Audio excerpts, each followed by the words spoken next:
filmed and to the use of those images and sound recordings. Attendees should not disclose any personal information related to individuals, as this could infringe the data protection rights of that individual. Apologies for absence. I have apologies from Councillor Pullinger, Councillor Leslie Page and Councillor Bond. 2, declarations of interest to receive firstly any pecuniary interest and then any non-pecuniary interest. So does anybody have any pecuniary interests? No. Any non-pecuniary interests? Also no. Thank you. Item 3, Town Mayor's announcements. So I have 2 announcements. Firstly, at the beginning of November, we had 2 events related to, firstly, Armistice Day and then Remembrance Sunday. Both were well attended by members of the public and were well publicised and run by this council and the Legion. So I'd just like to put on record our thanks to all of the staff who worked very hard on this for so many months, and I look forward to attending future Remembrance Sunday events over the next several years. It's something we do very, very well as a council, and we had a lot of positive feedback from members of the public as well. Also a reminder that this Friday we have the Christmas light switch on and the Christmas fair throughout the day. So I look forward to seeing lots of councillors there, armed with your litter pickers at the end, but also in a good festive spirit to join in with our community in celebrating Christmas.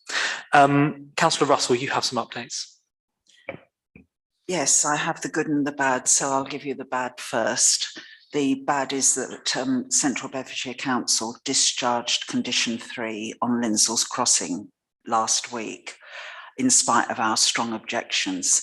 So the landscaping plan that's now been approved is certainly not what we wanted. On the good side of things, there was an Access for All meeting during the last week. And we were totally surprised by Network Rail announcing that they have found another pot of money and our staircases at the station are being reinstated. So we will now have our new bridge complete with a lift to each platform and staircases to each platform. Apparently the funding is not coming from the Access for All funding, but it's coming from something called the East Coast Route something or other. But I don't mind where the funding's coming from. We've got our staircases. Thank you, Chairman. Excellent. Thank you, Councillor Russell. Item 4, public open session, to adjourn for a period of up to 15 minutes to allow members of the public to put questions or to address the council through the chairman pertaining to matters listed on the agenda. Each speaker will give their name prior to speaking, and they will be given 1 3-minute slot. We don't have any members of the public in the chamber. Do we have any online? No. Okay, good. I'll move on. Item 5, invited speaker. We don't have one. Item 6, members' questions. Do any members have any questions? Councillor Knight.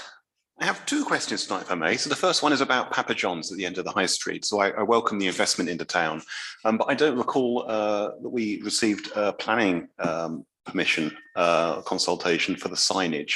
And my understanding is that within the conservation area, you need planning consent for signage, and those are internally illuminated signs. So could I ask officers to follow up with Central Beds Planning, please, to find out what we can do about that? Thank you. And then my second question is related to the CCTV upgrade, and I wonder, could I ask for there to be an item on the agenda at the next meeting on the 13th of December with an update for the installation schedule, please? Yeah, thank you. Sure, that's fine. Thank you. Any further members' questions? Councillor Russell. I'm hearing various things about the trees in the market square, and certainly one tree was removed and tarmac was put down, and whereas the tarmac was welcome for Remembrance Sunday, it was certainly a lot safer than the way the paving was before. Have we had any indication of what's going on? I suspect not.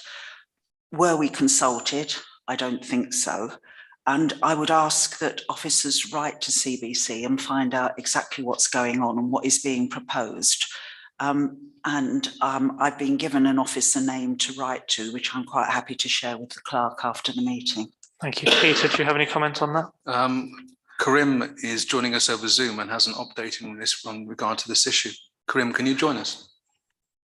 Yeah, thanks everybody. So can you hear me?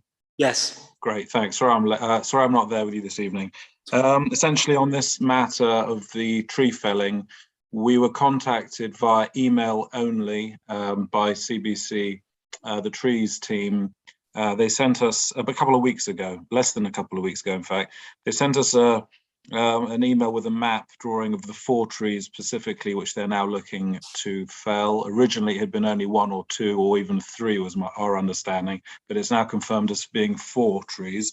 We responded just over a week ago, again, only by email, because again, there were no contact telephone numbers available at the time, even though we looked for those and couldn't find them amongst the entire team, because other colleagues as well in the tree felling team didn't provide their numbers.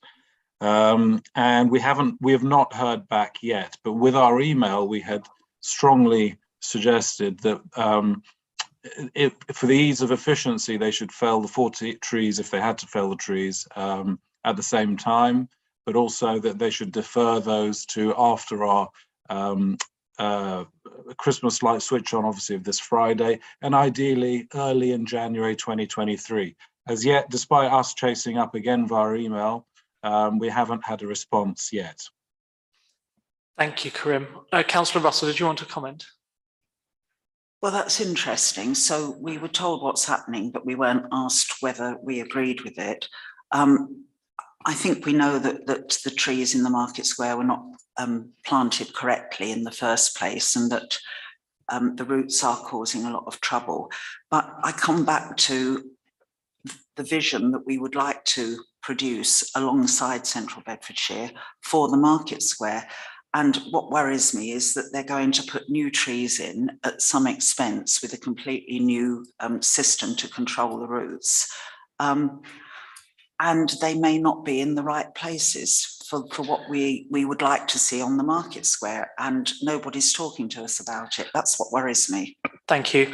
Councillor Strawn's had his hand up for a moment. If I might just say, correct me if I'm wrong, did trees in the conservation area not require some form of consultation before work is done to them?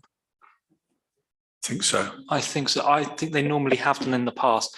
Councillor Strawn. Just on the point of the conservation area, I can appreciate the tarmacking made it look nicer by the memorial in terms of safety at the time of the Remembrance Day. But as it is part of the conservation area, shouldn't they be getting planning permission as well as consulting with us before changing it? Because it should be the same as it was previously. And I think the Central Beds have actually moved outside what their powers in terms of breaching conservation area rules. Okay. It's pretty obvious that this needs to come to council in some way, shape or form. So shall we put this on the agenda for December the 13th? I know Karim is online and has heard what we've had to say. So that gives some guidance as to what that agenda item should look like. And obviously I will see the agenda before it comes out. Peter, did you want to comment? I just wanted to add to what Karim said, that as soon as we were made aware of this, I formally raised the issue with Lorna Carver, Director of the Central Beds, and made 2 key points. Number 1, we would seek always consultation before any work is done. And number 2, if you do absolutely have to do the work as a result of any health and safety issues, that you should replace something that is more in keeping with the age of the area and not tarmac. But I've had yet to have a response. Yeah, thank you. Okay, so we need to bring this to council on, I think, is it the 13th or something like that of December? So that would be an agenda item to have an update on the layout of the Market Square, including which trees are coming down and Central Beds plan related to anything that might come close to replacing those trees or the paving. Thank you. Are there any further members' questions? No. Okay, so I'm moving on to item 7, minutes and recommendations of meetings. For members to receive the minutes of the Town Council meeting held on Tuesday the 8th of November. So we're going to go through these first of all for accuracy. So I'm on page 1 of the minutes, which is page 8 of our pack. So any accuracy issues on page 8? No. Page 9, page 10, page 11, page 12, page 13. Councillor Foster? It's not specifically related to page 30 or anything like that. Just as a general point in relation to the minutes, we haven't always individually identified councillors' contributions as part of the town council minutes. On this particular set of minutes we have, which doesn't include every conversation that has been made, but it includes certain conversations at certain points. So I would just say there should be some consistency on how we minute. Are we identifying individual councillors and their comments or not, or is it a generic comments were made? And I think I just want to raise that point. Really, it shouldn't be a verbatim record of what happened in the meeting. It should be a sort of a summary of the actions and the summary of the points. Yeah, no, understood. I think it's a tough balance, isn't it? These are more succinct than certain sets of minutes we've had in the past as well. But we'll work on this over the next few weeks. I think that's a fair comment. But no accuracy issues, which is good. Okay. So there was nothing on page 13 in terms of accuracy, anybody? No, okay, then I will go through then again for matters arising. So page 8, matters arising. Page 9, page 10, page 11, page 12, Councillor Strawn. Yes, item 14A. Ms Reynolds made some comments in particular about electric scooters. Perhaps that could be brought to the attention for the next police priority setting and be included on it, because I know the last time they had a parish meeting, electric scooters were rather dismissed because they're an inconvenience rather than the fact of breaking the law, and they're becoming more prevalent. So I think it is a concern and it's going to get worse. Thank you. Yeah, I think that's noted. Anything else? That's a good point, Councillor Strawn. Anything else on page 12, Councillor Russell? Can I just comment on what Councillor Strawn has just said? I'm not pleased to hear the police say that they're a nuisance rather than anything else, because my understanding is that the law still says they shouldn't be used on the public highway. Councillor Strawn? Perhaps I could clarify. They tended to indicate that it wasn't their priority rather than... Very well. Okay. Anything else on page 12? And anything on page 13? No, so we're comfortable. There are no matters arising other than that one. So I move on. Item 9. So 9A, as to car parking restrictions, for members to receive an update from the Head of Governance and Strategic Partnerships. Karim, do you want to provide this update? Yep, thank you, Mr. Mayor. So over the last several weeks, and this has come obviously back to various council meetings and been discussed by members. But in the last week, essentially, I contacted, picking up on the thread of various email chains that had happened in previous discussions on this matter.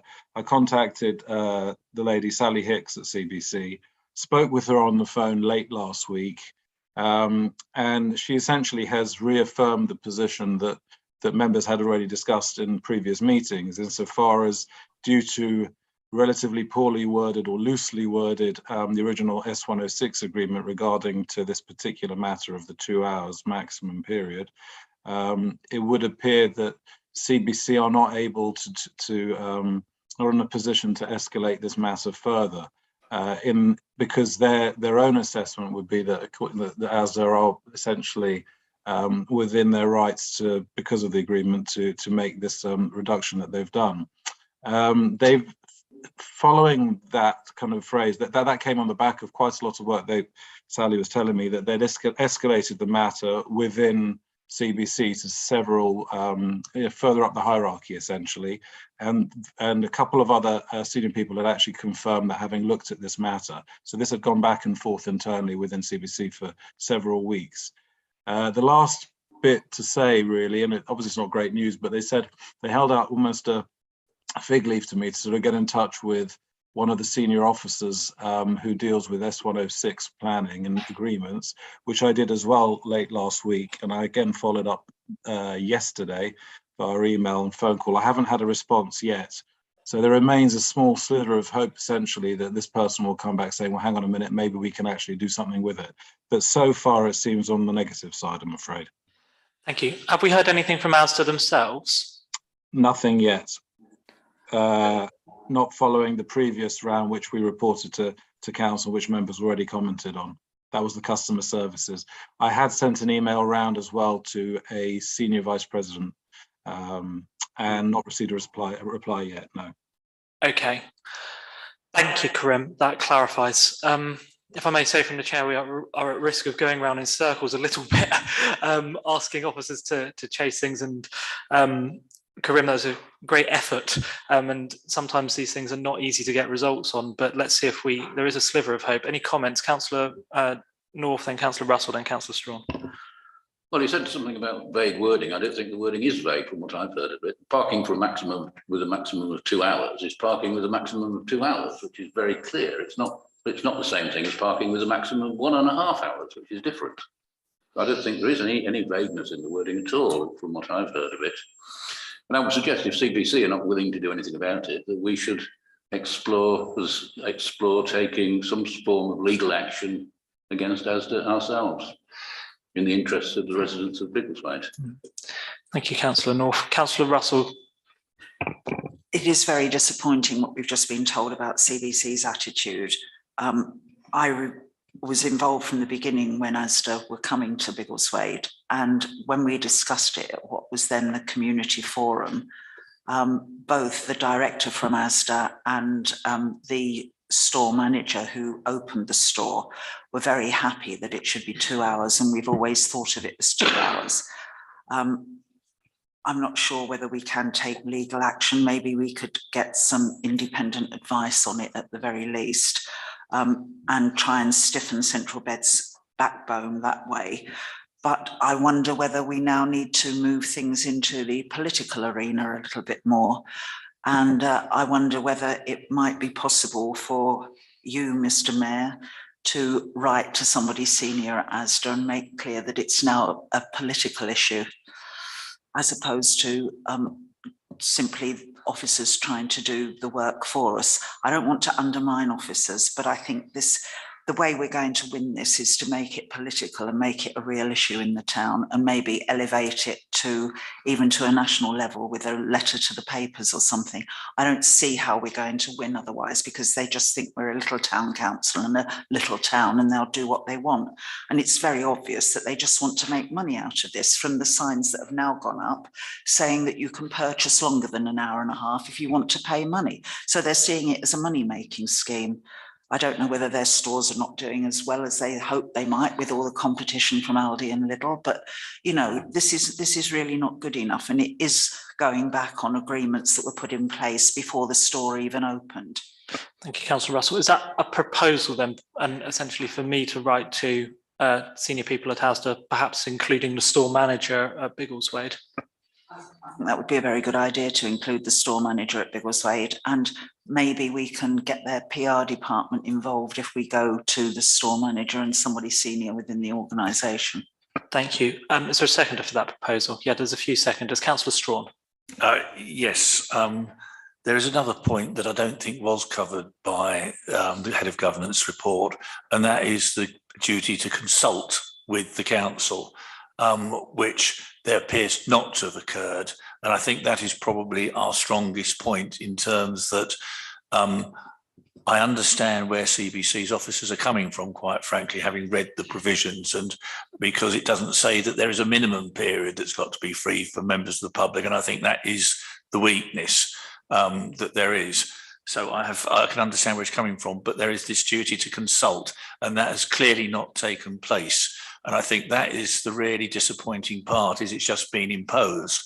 And my personal reaction is that we should be pursuing that side before we start threatening all kinds of things that may not be possible. And if there's ever a fault, it's in the wording of the original legal agreement by, I think it was Mid Beds Council, where there is a potential loophole, whether it is or not. That's how lawyers make their money, arguing these points. So I'm sure some lawyer would be very happy to be taking this on.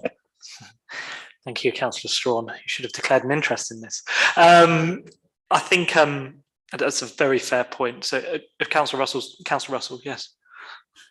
I don't think it should stop us making this a political issue, but I think that Councillor Strawn has raised a very good point that you should highlight in a letter that there is a duty to consult in the Section 106. That's fine. I will escalate that. I will send a similar email to Central Beds as well, so that they're aware that it's now a political issue. Okay, Councillor Alban. Yeah, it's just a question, really. So the duty to consult is with who or whom, whatever the correct grammar is. Is it with Central Beds or is it with the town? I think it was with the town council. Councillor Strawn, do you know? I'm just looking at the last minutes and what was reported under 14B. Not less than 12 monthly interval Safeway ASDA shall consult with the council regarding the use and operation of the car park, taking notice of the council's observations.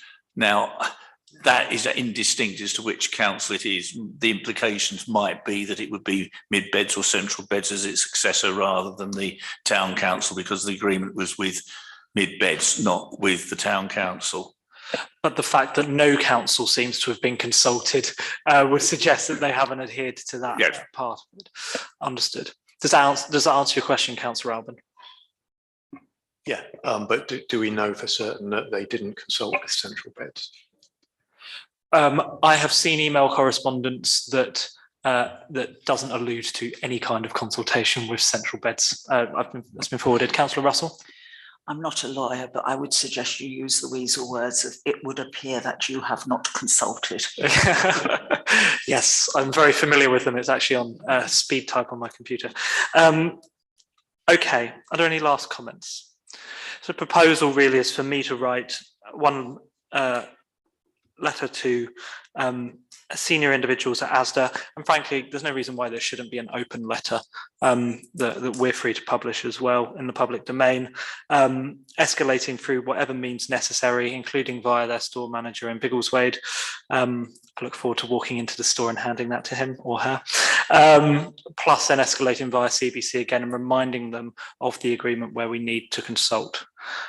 Is that a fair summary? Yes, okay, all those in favour of that proposal, please show. That is everybody, thank you. I think we thank again Councillor Frank Foster for bringing this to our attention and for keeping this on the agenda. So if, as and when I receive updates, we'll make sure that this comes back to council. So hopefully there will be one over the next 3 weeks. Okay. Item 9B, CCLA signatories for members to receive and consider a report from the finance manager. Rob, is there anything to add to this report? It's quite comprehensive. Not really, just to say that because we are opening a new account, that now's the appropriate time to review the signatories and also probably the account administrator as well. Okay, thank you. Just to be clear here, for the avoidance of doubt, the head of place shaping and town centre management, if I'm not mistaken, is actually Philip Troppin, who used to work with the council. Am I right in thinking? Yes, correct. It's an old title, a temporary old title. That's all it is. That's fine. Okay, comments, please, councillors. Councillor Russell. Just to say that it's listed as Town Council Deputy Mayor, which is fine for another year, but I would not wish to be taken forward as a signatory.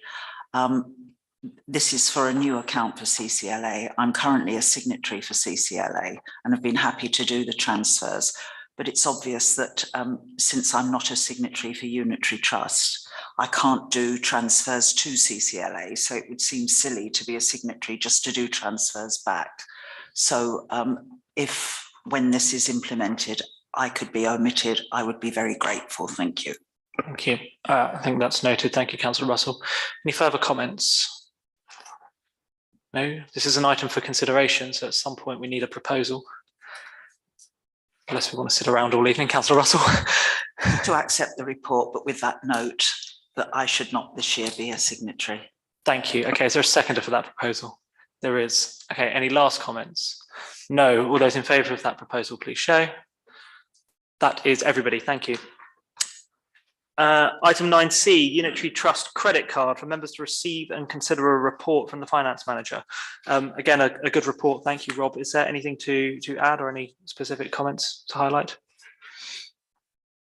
Just to generalise, obviously most of our payments are made on account, on a supplier account, but occasionally if something urgent comes up, we will need to really use a debit card or a credit card. And with the Unitary Trust account, this is the only option. Okay, thank you, Rob. Comments, please, councillors. Councillor Foster. It did seem to me when I read it that the town clerk doesn't seem to get involved until point number 5, which seems that a lot of people, other people have been involved before then. I would have thought the town clerk probably should be involved earlier than that, but perhaps not. Do officers wish to comment? I'm fine with the process. Okay. Yeah, and I would stress on top of what Rob was saying, don't forget we've got a fundamental change to the way that we pay suppliers. 99% of payments currently are check, very, very small portion are backs. In the future, it's the reverse. So the use of this card isn't terribly volumatic at the moment. It will even decrease further post Unity Bank. So this is a very rare occasion. Okay, thank you. Any further comments? No, so we're looking for a proposal. I mean, if there's no dissent, is the recommendation okay? Move it. Move it, okay. Anybody against? No, all those in favour of the recommendation, please show. Thank you. Sorry, that was a funny way to take the vote, wasn't it? Might make a habit of that. Item 9D, Saffron Road closure update for members to receive and consider the correspondence from Central Bedfordshire Council. Councillor Russell. Here we go again with the road closure without really taking into account what is needed. There's nothing here to indicate how people in Saffron Court or these few houses at the end of Saffron Road, or indeed the town council, get out when once we've come in, unless they're going to put traffic lights or something, which they don't say. And I think we should go back to them and with that observation and say, can they confirm how we're going to get back out into Station Road, because it's even more problematic now that they've done the build out at the end of Station Road's Palace Street. So the road is even narrower at the end there. So you wouldn't want to turn right out of the town hall and meet something coming the other way. So they haven't explained what is going to be. So could we make that observation to them, please, and ask, you know, how it's going to work for residents of Saffron Court and for users of the town hall? Thank you, Councillor Russell. I'll keep taking comments. Councillor Strawn and then Councillor North. I think, quite frankly, this proposal is even worse than Councillor Russell implies, because when you look at the diversion route and you read that diversion route, they're closing, it's saying Station Road to Car Garage, which is the whole area, including Saffron Court area, and it in fact would close it off as we're coming out of the road that comes out from Bonds Lane. You look at the map, there's a gap in the middle which looks as though that's where they're going to do the work. So that would imply to that there may be an access into Saffron Road to Saffron Court if the orange line is indicative, in which case they'd have to make two-way traffic to get out. The same comment applies the other side.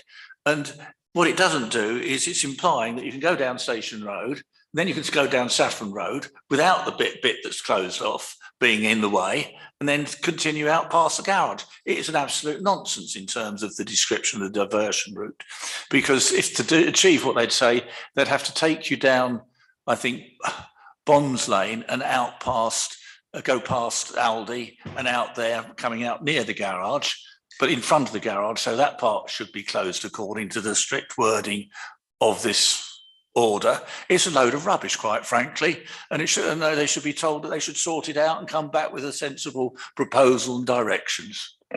Thank you, Councillor Strawn. We'll see.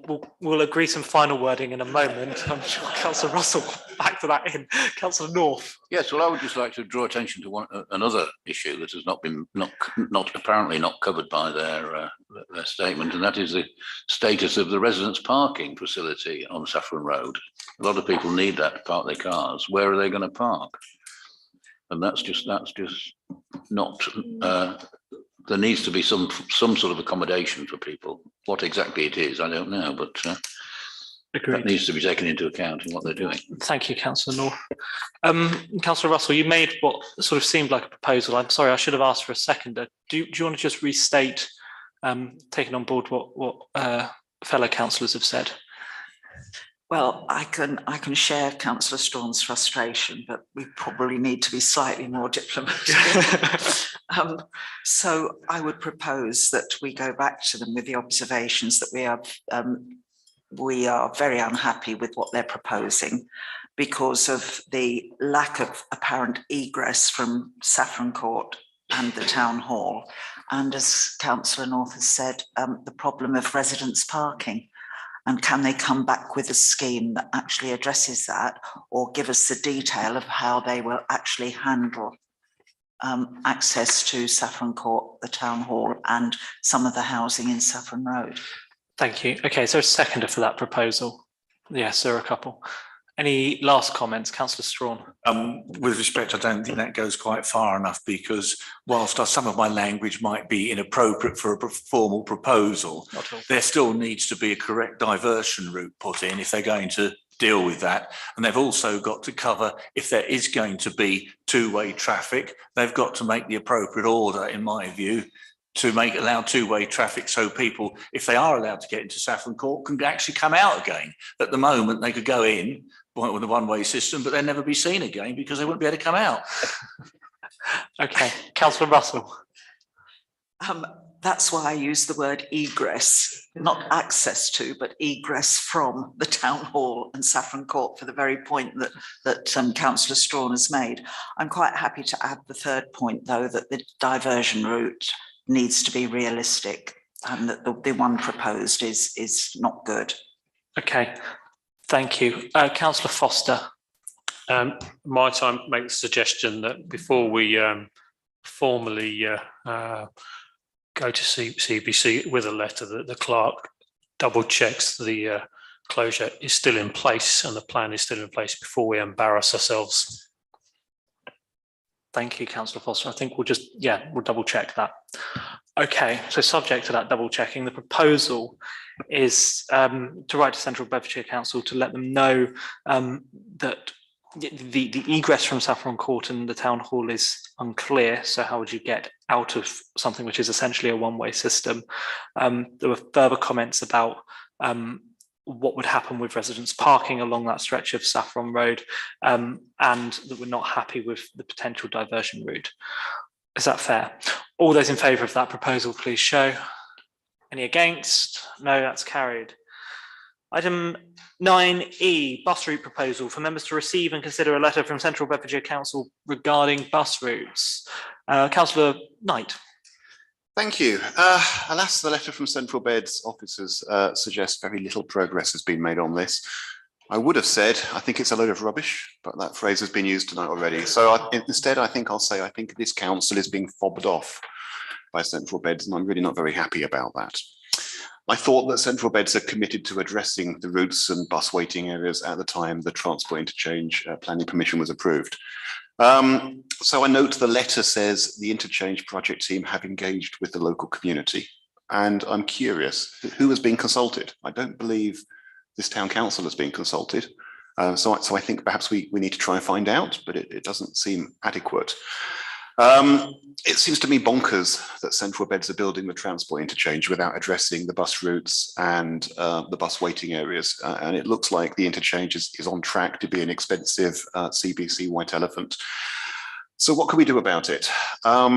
Central Beds appear to be passing the buck to the bus operator, which seems bizarre. But maybe it would be worth requesting an informal meeting with Grant Palmer.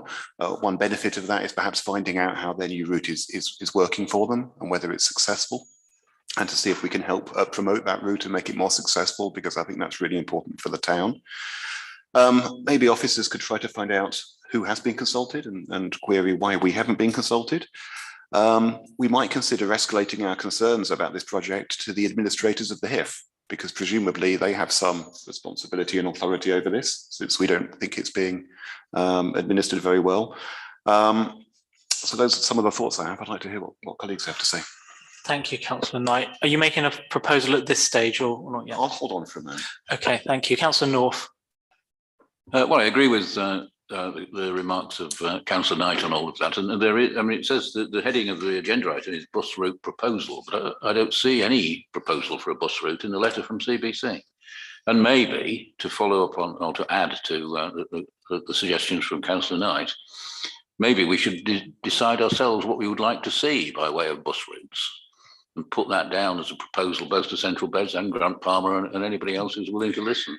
We already have. Okay, well, if we have, then yeah. that's fine. Well, Yeah. let's resurrect that and Agreed. promote it. Yeah, thank you, Councillor Russell.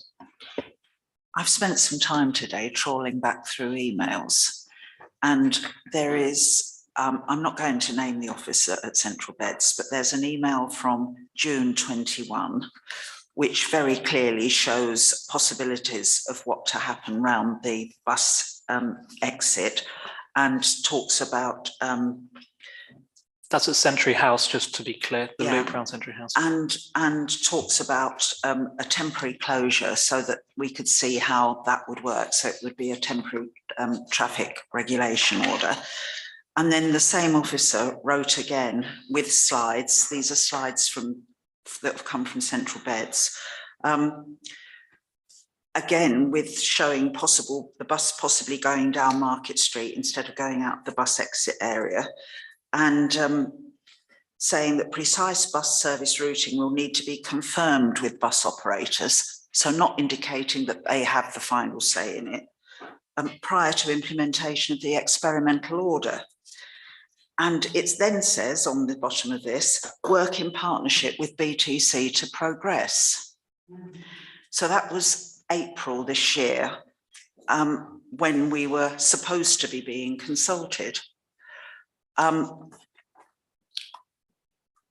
I've spoken to that particular officer in the last couple of months, and it would appear to me, and I'm going to say it in open council, that he's been sat on, and he now tells me that it's not his responsibility, and that his responsibility is totally restricted to the transport interchange.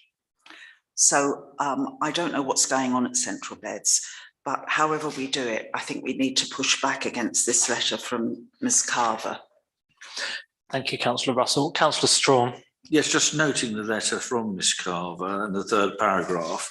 I understand that you've had discussed the different route options with Nick Shaw. Now, do we know who Nick Shaw's discussed it with in the Town Council? Which officers? Has it been just by email, just sending emails as implied as a discussion? Who has discussed this and what has been discussed? If I can answer that. So Nick Shaw is the project manager for the transport interchange. However, the scope of the interchange is the interchange.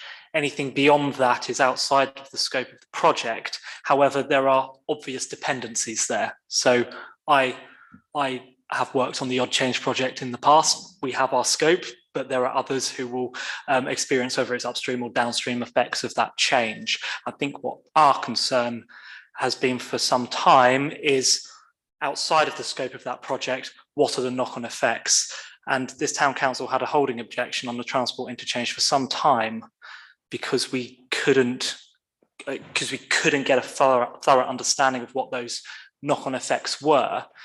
And when we got, I'm not going to use the word promise, but when we made progress around what some of those routes might look like and a promise of being involved in the conversation, yes, council's mind changed, but what I'm personally concerned about now is that conversation hasn't really happened properly. I'll put that as well as I can. Councillor Strawn. If I may just come back on that. So that comment there is rather in rugby terms like a dummy pass, to throw us off the scent and make a false tackle. So I think it's the word fobbed we will try not to repeat due to the fact it's already been used tonight, but I think it is very much that course of action. Yeah, I'll come in a moment, Councillor Russell. I think we need to be fair to a certain extent because the HIF project has a specific scope. It has timelines. It has a budget constraint. It has a project plan that it needs to deliver to. What we are asking for is probably something that is going to need to come from another pot of money. and therefore will require some form of budgeting elsewhere and probably come a little bit later. I think the problem that we have is that we're the best part of 18 months down the road from that now, and we haven't really progressed those conversations at the speed that we would like. And that, I'm afraid, is exemplified again in the letter. Councillor Russell, did you want to make a comment? I think we need to look for a proposal at some point. Yes, well, I was going to say that these slides that I've got in front of me, the first set in June 21 is when we then finally agreed to not object to the transport interchange planning application, because we'd had this indication of a possible rerouting of buses on the Market Square when the interchange was in place, and what we've wanted for some time for the bus exit route to be closed. So, as I say, there were then further discussions about this, and now we're being told, I mean, you're right, that it will come from a different pot of money. And I think they're trying to put any discussion back to the next financial year, but we don't have any proper promise of that something will actually take place in the new financial year. So I hesitate on a proposal, but I think maybe we should go back to Ms. Carver and just say there has been contact in the past and we were promised continued dialogue. And I think we can put in the letter, we can refer to this dialogue that we've had and the closure of the bus ask her to come back to us. Sorry, what did the closure of the bus exit lane specifically? Yeah. Okay, thank you. I think that's a very clear proposal. Comments, Councillor Russell? Oh, sorry, is there a second? Sorry, let me try that again. Councillor Russell's made a proposal. Is there a seconder for that proposal? Councillor North, yes. Councillor Ramsey, did you want to comment? I was just looking at this and I noticed that Lorna Carver has actually copied in Ian Dalgarno. And I'm wondering to what extent he is involved in this and whether it's worth us copying him in on any reply that we might make. I think that's probably fair. If he was on the initial email, yes, for sure. Okay, are there any last comments? No, so the proposal is to write back to Central Bedfordshire Council explaining the dialogue that took place admittedly some time ago, but one which we've been trying to make progress on, about the commitment to close the bus exit lane, and that we'd like an update. All those in favour of that proposal, please show. That's everybody. Thank you.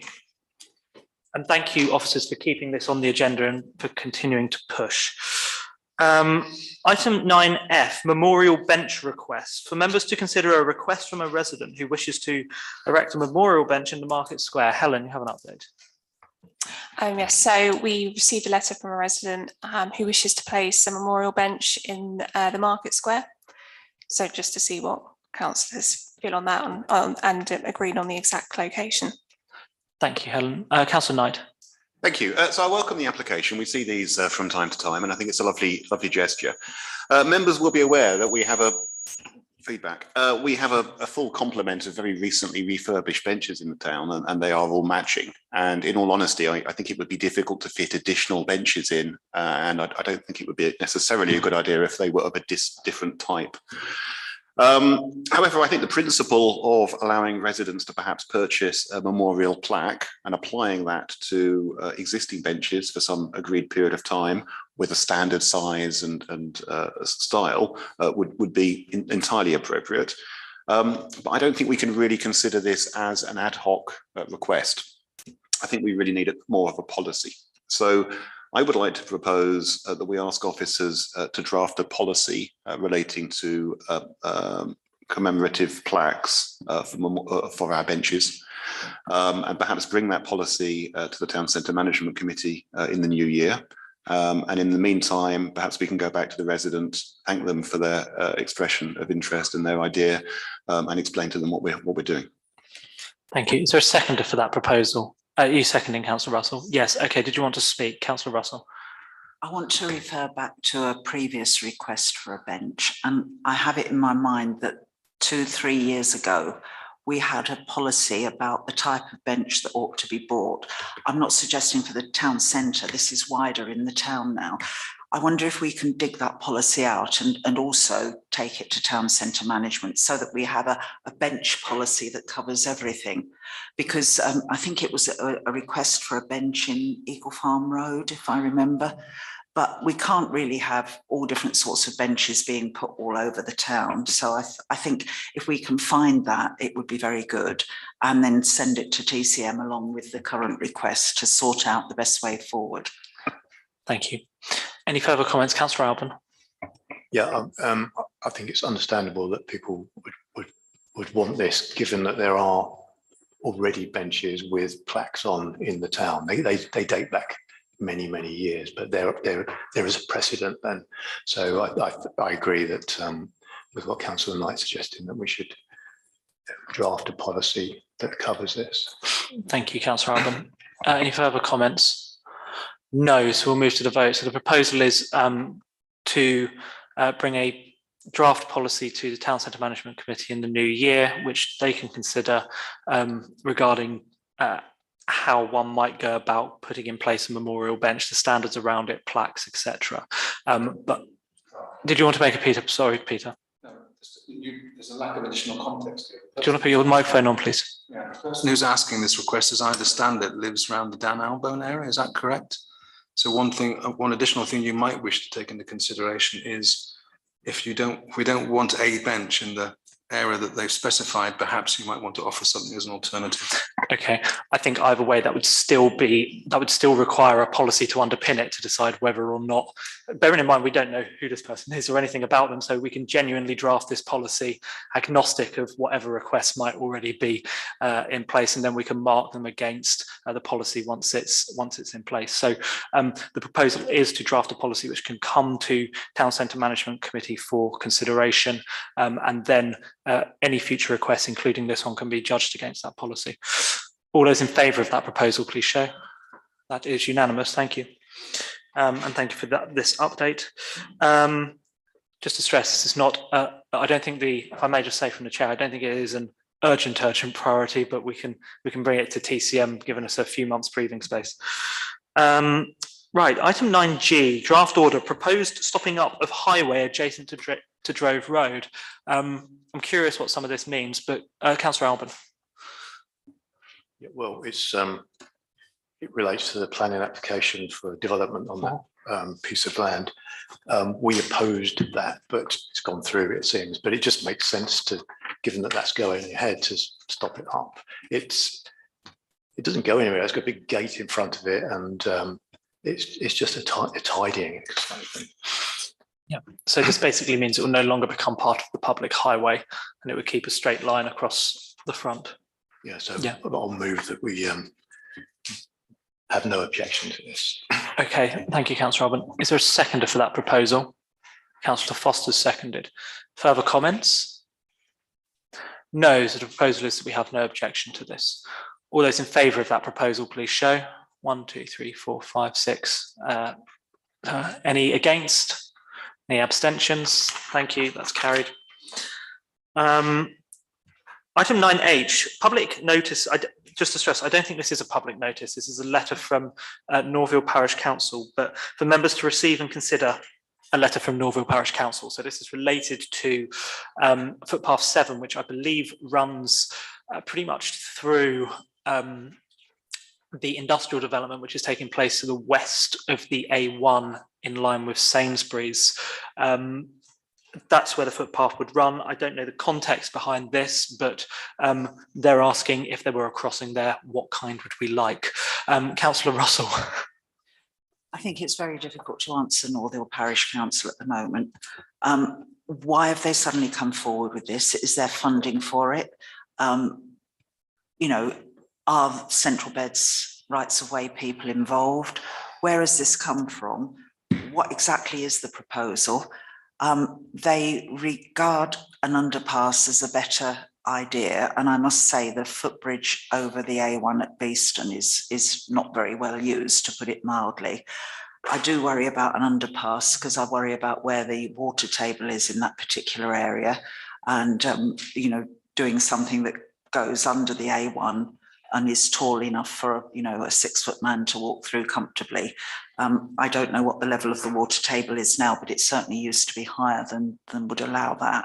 So I think we need to go back to Northill Parish Council and ask them, where is this coming from? We need more information, and who is putting forward the proposal, and very importantly, where's the money coming from for it? I mean, it's completely within Northill Parish, so we haven't had anything, and we wouldn't expect to have anything from Central Beds if this is a formal proposal with Section 106 or something. So they need to share that with us, not just send a letter with very bare details. So perhaps we could go back in a friendly manner to Northill Parish Council and ask for more information. Thank you, Councillor Russell. Is there a seconder for that proposal? There is. Yeah, thank you. Did you wish to speak, Councillor Alban? Yes, I assume this is as a consequence of the central reservation being stopped up, so you won't be able to get across there anyway. But even with the central reservation area, it's an awful place to try and get across. I can remember standing there with my bike. HGVs go sort of speeding past, and you're getting splattered with gravel all the time anyway. So it's awful at the moment. I don't know what the improvement could be, but something needs to be done somewhere along there. Thank you. Councillor Strawn, then Councillor Ramsey. I have a feeling this is got to go to National Highways as well eventually, once we've got more detail, because I think this is part of the scheme for upgrading the A1, which they've taken out central reservations throughout the A1 to a large degree in Bedfordshire. But I think it's part of the National Highway scheme, and I think there are going to be some road closures on the A1 in the next few months, and I think it's all part of this scheme. So I agree with the proposal. I'll support the proposal. I understand the full concerns about crossing the A1, which there are anyway. And I think it may be even worse if there's no central reservation in one way or no crossing in there, because if they're cutting out the vehicles going across, people will know that they won't have to slow down in quite the same way. So I think there's many things to it, but we do need to understand exactly what is there, because if they were going to be doing works on the A1 and closing the A1, now that would be the time to do these works. So it is fairly urgent. Thank you, Councillor Strawn. Councillor Ramsey. I'm concerned that an underpass is not a safe place to be. I think if you have people going and using that to cross the A1, you're going to have other youngsters maybe gathering in there and causing trouble. And it wouldn't surprise me if there is an underpass there that people end up getting mugged or attacked on it. And I don't agree with it being an underpass like that. I think it's a hazard for pedestrians to actually use. Thank you, Councillor Ramsey. Councillor North. Well, just to say, I agree entirely with Councillor Ramsey that I think underpasses are generally seen by people involved in this sort of thing as very undesirable. So the obvious alternative would be a bridge, but it seems to me that to build a bridge over there would cost so much money, but it would be used by very few people. Okay, Councillor Alban might want to go across there again with his bike, but I don't know how many times a year he would want to do that. So if you're talking about like half a dozen people a year crossing, is it worth spending, however many £1 million it would cost to build a bridge? I mean, I can't see that it's feasible at all. Thank you. Sorry, Councillor North. Thank you. I'm going to come to Councillor Foster, then back to Councillor Russell. I think a lot of the demand actually would be from Upper Caldicott, really. Whilst I used to play football for Upper Caldicott, so maybe had I been 12 years old, I might have walked across it. But so there's a little bit of demand from our way, but particularly from Northill Parish Councils, where I can see why they would want something. Councillor Foster. It seems to me that we, in principle, we support the idea of a crossing or some means of access to cross the A1 that is suitable for residents walking on bicycles or whatever. We don't have enough detail as to what Northill are actually proposing, how it's going to be funded. So I think quite right, the proposal should say, what are you looking to do? How's it going to be funded? What detail? Is it a bridge? Is it an underpass? What sort of detail are you looking to do? And let's take it from there. Thank you. Councillor Russell, did you want to summarise? Well, I just wanted to make another point. It could be that this is a Section 106 requirement from the industrial estate that's being built, but in which case we do need to understand how much money is available, because an underpass would be actually a lot more expensive than a bridge. So is there really money for an underpass? But my proposal is simply to write back to Northville and say, as Councillor Foster has just said, that we support the concept of a crossing, but why has this come up? We need more information and we need to know where the finance is coming from. So Thank you. The proposal. I think that's clear. Yeah, and that has been seconded. All those in favour of that proposal, please show. That's everybody. Thank you. Item 9I, public notice, temporary closure of footpath 21. This is the footpath all the way from Hill Lane to Mill Lane and beyond, I think. Councillor Russell. We've already decided on this at a previous meeting. Yep. So it didn't need to be on the agenda. Thank you. Okay, are we okay to move on from this? Yeah. Yes, I'm seeing nods. Item 9J, town crier application. For members to consider an application from an individual who wishes to become Biggleswade town crier. It says here for me to provide context. So here's the context.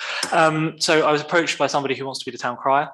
I mean, we have a vacancy in the sense that we don't currently have one. It would be for this council to consider as to whether or not we want one.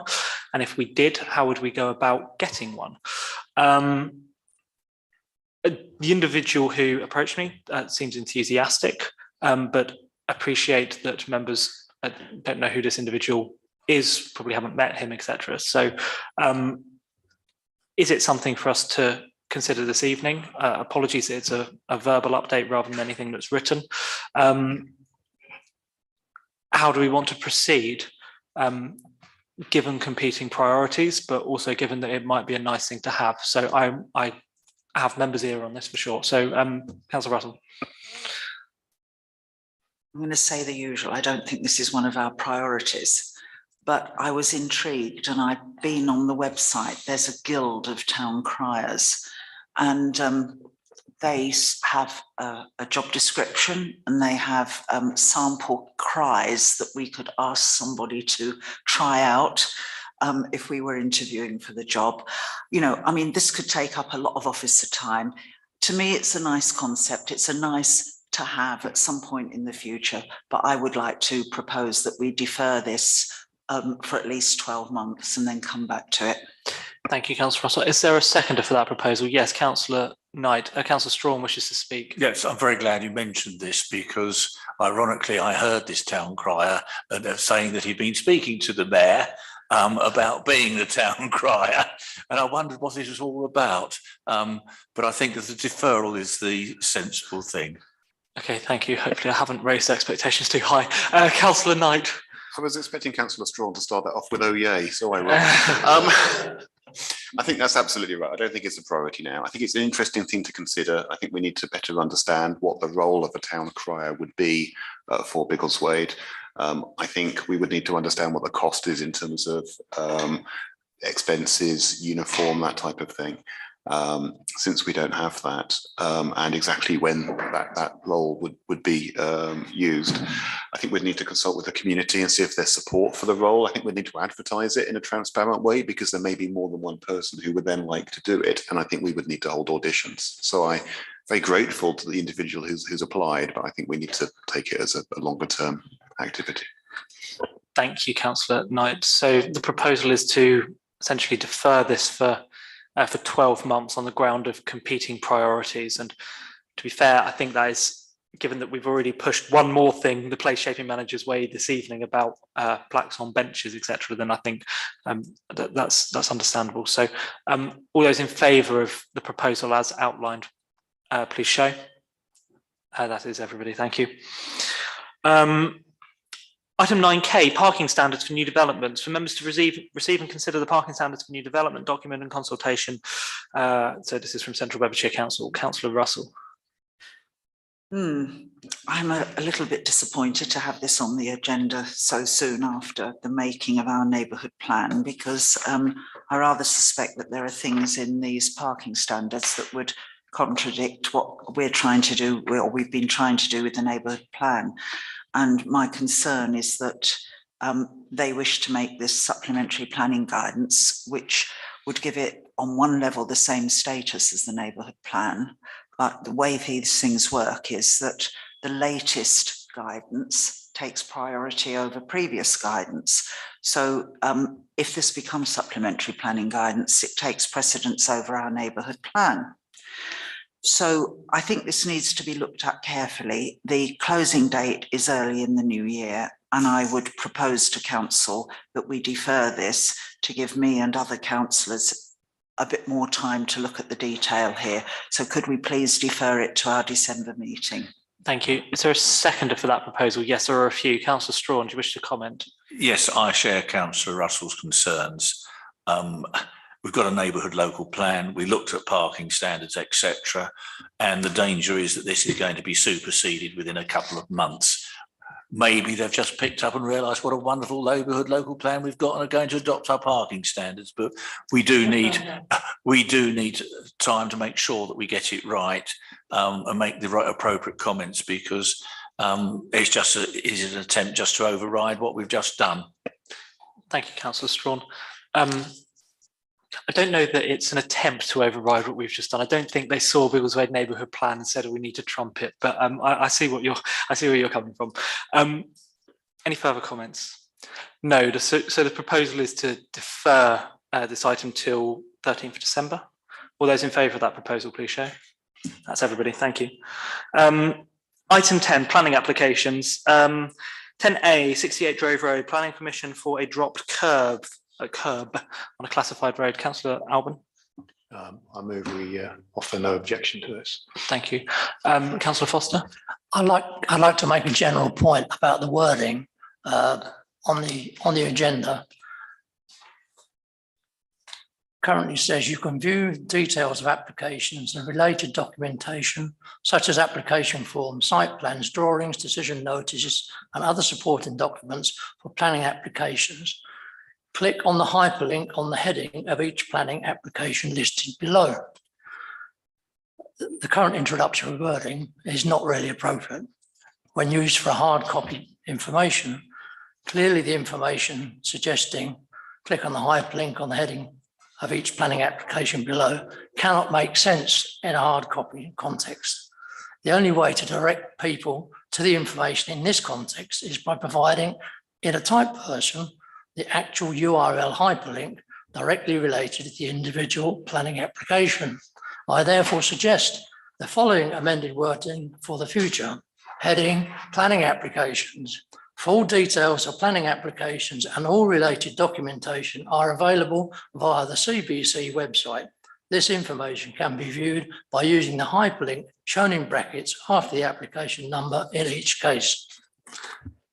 Thank you, Councillor Foster, except the hyperlink isn't there in most of the cases. No, because you've made the whole of the, this is designed to be read by somebody looking online. Okay, thank you. I'm going to move on. I think you raise a very fair point. Officers have heard what you've had to say. I'm not going to take any further comments on this, I'm afraid, sorry. Officers have heard what you have to say. We'll come back with a more appropriate form of wording in line with what you suggested. That's all right, Councillor. Do you take the point that it's not logical to ask somebody to click on a hard copy space? I definitely take that point. Okay, and the Yes. other point is you also have sometimes in these comments, click here. Again, that's not an appropriate thing to do. It should say for further information. Yep, that's okay. I think this has been, this is noted. Councillor Knight, very quickly. Very quickly. So the PDF, which is on the website, in the past, you have been able to click. Now, in tonight's document, unfortunately, you can't, but often you can. So I would ask that care is taken when the agenda is prepared. So if you are viewing the PDF version, and we all have access to it on SharePoint, as do the public on our website, it should be clickable in the PDF. I appreciate the wording could reflect the document on paper. Thank you. No, we're not, sorry, we're not going round and round in circles on this. That's enough. Item 10A, 68 Drove Road. We have a proposal of no objection. Is there a seconder for that proposal? There are several seconders. All those in, any comments? All those in favour of that proposal, please show. That's carried. Item 10B, land north of Biggleswade. So we've there's a third round of consultation on this. There's a huge amount to consider here. I have done some work, I confess, behind the scenes on drafting a response. I haven't circulated yet because it is not quite done But does anybody have any comments? Councillor Russell, then Councillor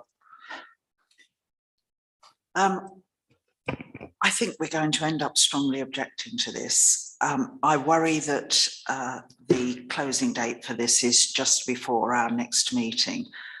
I think there are various things here.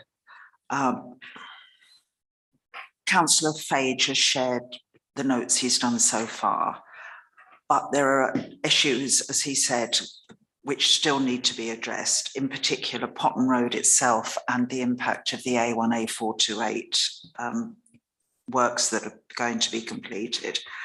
And I do feel that we need to engage transport consultants again to have a look at this.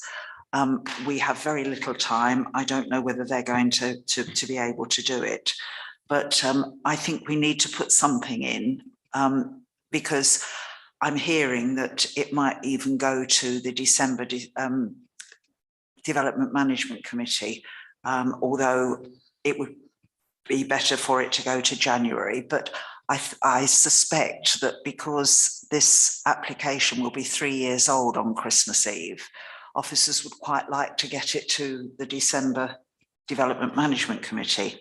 So I'd like to propose that we put in an interim strong objection and ask for further time to consider this so that we can make a full response at our meeting on the 13th of December. And then I'm wondering, Chairman, whether we should talk about transport consultants under exempt. So take this item again under exempt. Okay. Is that possible? Should we just take the whole thing under exempt? Because then we have done this in the past, particularly with Land North. It is very sensitive, and a lot of the work that we've been doing with the transport consultants has been. So actually, perhaps if we were to bring the whole thing under exempt, we can still minute the detail. And obviously, when we make a full response, that will be in public open session, however we do that. So would you be comfortable taking all of this under exempt? Certainly, but at least we've registered openly that we're going to strongly object still to this planning application. Thank you. So the proposal is certainly to minute that we strongly object to this, but take the rest of this item under exempt, if that's all right. So a seconder for that proposal. There are a few seconders. Further comments? Any further comments? No. Okay, we'll continue this discussion under exempt then. So thank you. Assuming there's no dissent.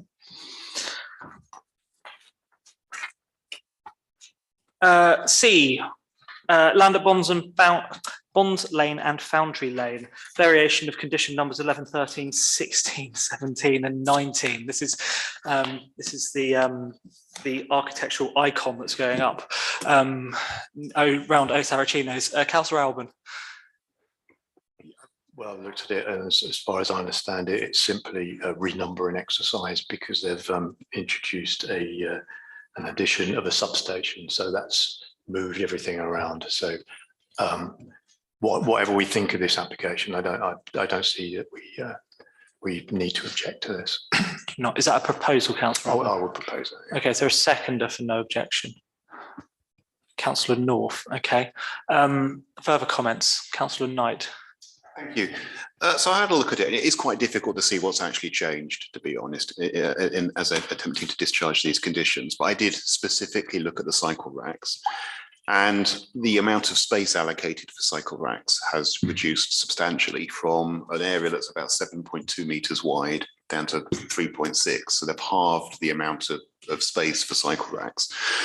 Now, I remember this council originally objected. One of the concerns we had was around lack of parking, and we were told that it's a sustainable development because it's in the town centre. They will be provisioned for cycling, and it now. Sorry. Sorry.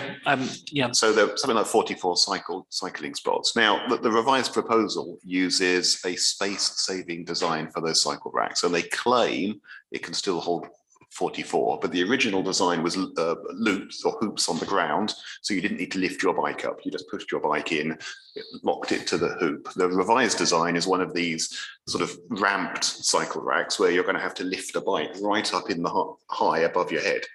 And I don't think that's very accessible. And I could imagine there are people who are very capable of cycling who will find it very difficult to use those cycle racks, to be honest. So I think it compromises the claim that it is a sustainable development. I think it's an eyesore as well. I think it's overbearing, but we can't change that. But I think we should object specifically to the change in the design for the cycle racks, because I have concerns around accessibility and concerns around sustainability. Okay. I mean, thank you, Councillor Knight. Are there further comments? No, Councillor Alban. I'd be quite happy to change my my proposal that we have no objection to everything except for I hadn't noticed that change. So so we want to ensure that there's accessible, usable cycle parking facilities. Thank you. Okay, is the seconder happy with that? Or do we? Yes, you are. Okay. Further comments? No. So, I mean, it's no objection. However, so forgive me, Councillor Alban, would it be no objection? However, we have serious concerns, or we object to that part? I think serious concerns would be sufficient. Okay. If that's the wording, then councillors can vote accordingly. So no objection, but serious concerns over the accessibility of parking. I must just stress it's not 8 o'clock, the clock is slow. Further comments, Councillor Russell.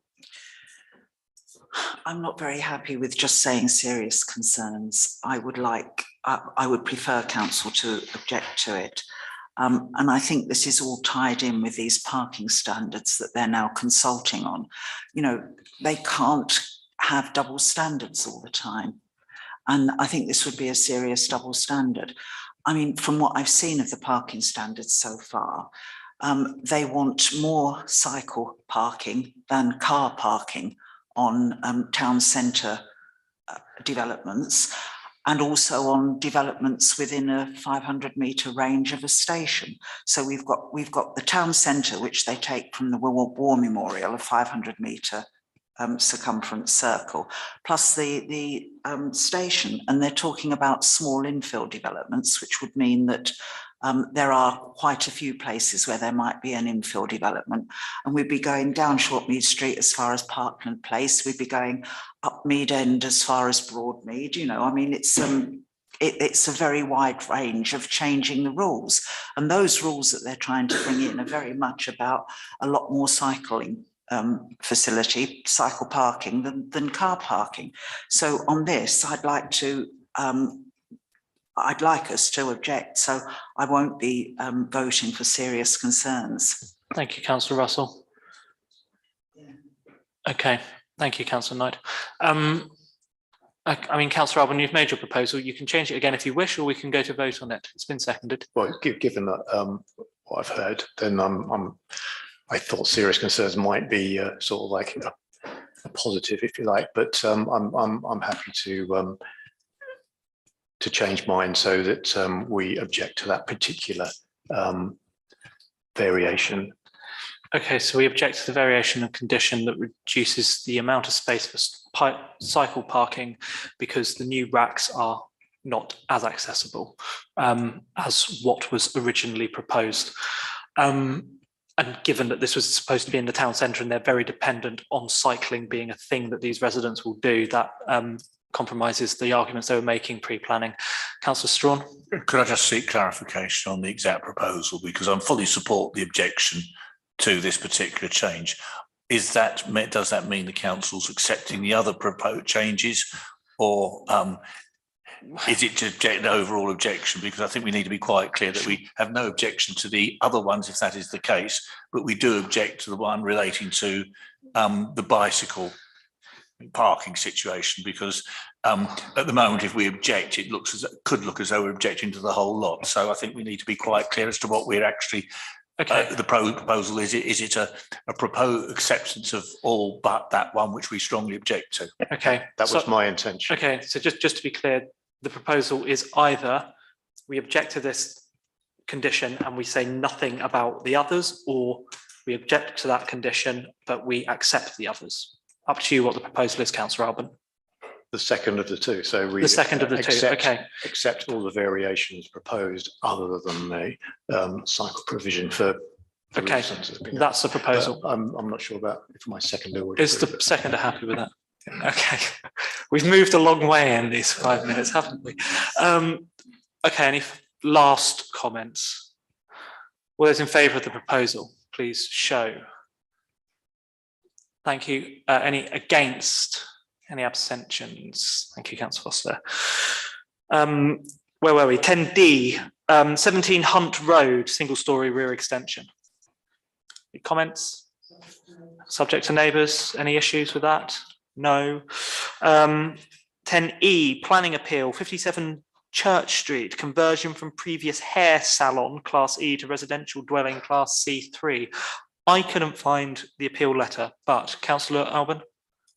I was going to say, so I simply don't understand this because it seems that permission was granted and there's an appeal and no appeal letter, as you say. I don't understand what this is about. Pass. I'm baffled. Councillor Russell?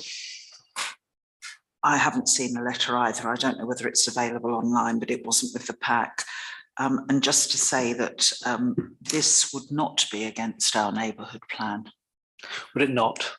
No, okay. I don't think so. But I think, you know, it's right that we need to see the detail. How can we make a proper decision? I mean, there may be something within the plan itself that's not as it should be. Yeah, well, that we can't see. There's nothing that we have. We don't have time. Could we ask for an extension on this? Sorry, Councillor North. Sorry. I don't talk over anybody else. Could we ask for is it best to ask for an extension on this till the 13th of December in hope that we can see the appeal letter? Is that all right? Yes. Any dissent? Councillor Strawn? No, sorry, you want to comment? The comments need to be made by the 6th of December. Yes. So the 13th of December is out of time and it is an appeal. It's not a planning. I've just said this. I've just said, could we ask for an extension to the 13th of December, or probably the 14th of December, that's all right, to the 14th of December, which would give us time to consider it on the 13th. Councillor North, did you want to comment? Well, I would just like to know, Councillor Russell said that this doesn't contradict our neighbourhood plan, whereas my understanding was the neighbourhood plan said that we were opposed to any changing use from commercial to residential at ground floor level. So I'd like to ask Councillor Russell if she could explain why this proposal does not contradict the neighbourhood plan. Zing. Hoisted my own petard, perhaps. Sorry to have interrupted that now, Councillor North. I'm glad I gave you the opportunity to say that publicly. It's all right, at least the meeting's not being recorded. All right, so we go on to, so we ask for an extension to the 14th. But we can consider the detail then in the appeal letter. It was a strange one when it came in, wasn't it? Okay, so we asked for an extension because we need to see that letter, please. Planning appeal 14 to 12 Thames Bank, highway verge outside, numbers 4 and 12 Thames Bank. Councillor Russell. When I saw this, again, there's no appeal letter attached in my pack, and I thought we'd already dealt with it before. I'm now told by officers that actually it's the second appeal, and I've been given tonight a copy of the letter, and it is a different appellant. So it's presumably another one of the people who live on either, whatever it is, 4 to 12 Thames Bank. But I would propose that we give the same answer as we did before, that we support Central Bedfordshire Council in this, because we can't have people taking over highway land just because they want to. If they think it's not being looked after properly and they could do better, then they need to negotiate either with the landowner, which is currently the developer, or with Central Bedfordshire Council. They can't just take it over. So I'm proposing formally that we support Central Bedfordshire Council on this. Thank you. There's a seconder for that. Any further comments? No, all those in favour of the proposal that we support Central Bedfordshire Council on this, thank you. And those comments go to the inspector, I believe. These don't go to Central Bedfordshire, they go because it's an appeal. Right. Okay, item 11A, planning application outcomes. So this is a report on planning application outcomes as of 16th of November. Any comments? Are we okay to note these? Go, Councillor Foster. Could I just make the same point I made at the previous meeting, that the item for the land at former scaffolding depot is appears twice on the report. at the top of the last page and the second line up. Thank you. We'll note that and we'll note the rest of it. Item 12, the accounts. Councillor Pullinger's not here. Councillor Foster, you're the Deputy Chairman. Thank you. Yeah, in the absence of Councillor Pullinger, might I propose that we accept the reports as laid out? Thank you. Is there a seconder for that proposal? Oh God, that was a nervy moment there. Any further comments? No, so the proposal is that we accept the accounts as laid out. All those in favour of accepting the accounts as laid out? Thank you, that's everybody. We have no items for information. Item 14, public open session to adjourn for a period of up to 15 minutes to allow members of the public to put questions or to address the council through the chairman. This is related to any business of the council. Each speaker will give their name and will have 1 3-minute slot. So we have one member of the public in the chamber. Do you wish to say anything, Mr. Reynolds? Please, that's perfect. If you come to the microphone and fire away. Okay, I have raised this issue before. I believe, firmly believe that our medical and dentistry facilities in the town are on their knees. There was a ray of hope raised about 6 months ago along the lines of, well, we'll use the old Biggles Hospital. That seems to have died. And I think our residents deserve a plan of some sort from somebody which says, sorry for the inconvenience, we are in the process of solving it, and this is what we're going to do. And then you can send a flyer around to everybody, because it's a serious issue. It really is. No, you're right. It is, I think, probably the #1 issue among our residents now. When I think back to the 5 or 6 years ago, 5 years ago when I joined the council, the #1 issue was development, which is very important and has been a factor that's put pressure on existing services. But now when I speak to residents, it's the services that they're talking about first, and the fact that they're waiting several weeks for a GP's appointment. If I might explain, this council doesn't have power to either establish a GP surgery or a walk-in centre or anything like that. We have met with the GP surgeries, both the practices in town, which some forget they are essentially private businesses that have to run in the way that GP surgeries were set up several years ago. They're not owned by the NHS. However, they are under a lot of pressure. That said, there is Section 106 money available to build some kind of new health facility in Biggleswade. It's not clear exactly what that would look like. However, doing so at the health hub would potentially be an option. My understanding is that there is NHS England, the assets team, are not prepared to release the land for a length of time which is long enough to justify the £3/4 million investment that would be required in order to put a good facility there. So that is basically the stalemate we found ourselves in. Richard Fuller, the Member of Parliament, has escalated this to, well, he was the Secretary of State for Health. We've had a few over the last few months, but this is #1 on his list as well. In terms of dental surgeries, I went to the opening of the Biggleswade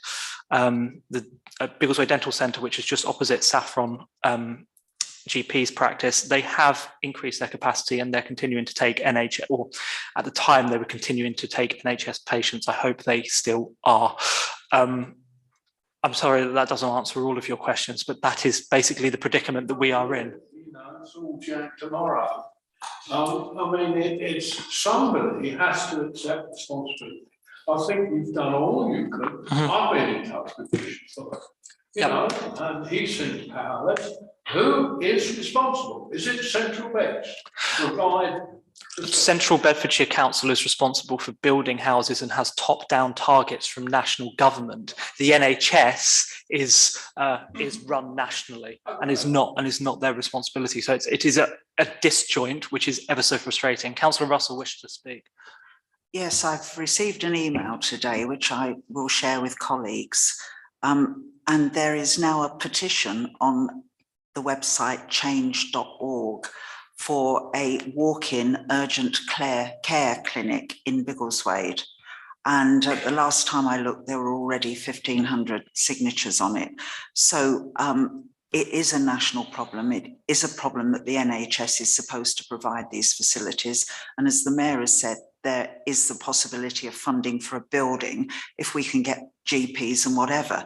This would be like the one in Putney in Bedford, an urgent care walk-in clinic.